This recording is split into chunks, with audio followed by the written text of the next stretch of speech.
Welcome back to Learn PHP on Codecademy. We're in the Associative Array section. This is Introduction. Ordered arrays are awesome when we have data that lends itself to being collected into an ordered list. But data can be collected and organized in lots of ways. Imagine we wanted a data structure to hold a bunch of information about ourselves. Our name, age, email address, birthday, social security number, and favorite food. We want all of these pieces of data in a single collection, but not necessarily in a particular order. And it doesn't make much sense to access these data items using indices, like in an ordered array. It would be hard to remember, for example, that index 0 corresponds to our name. Time to meet another fundamental concept in computer science, the map.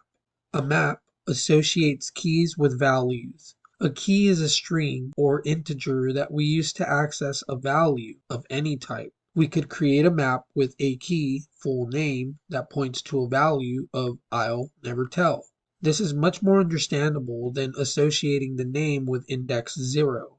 Whenever we need to access a value, we'll be able to use the associated key to find it.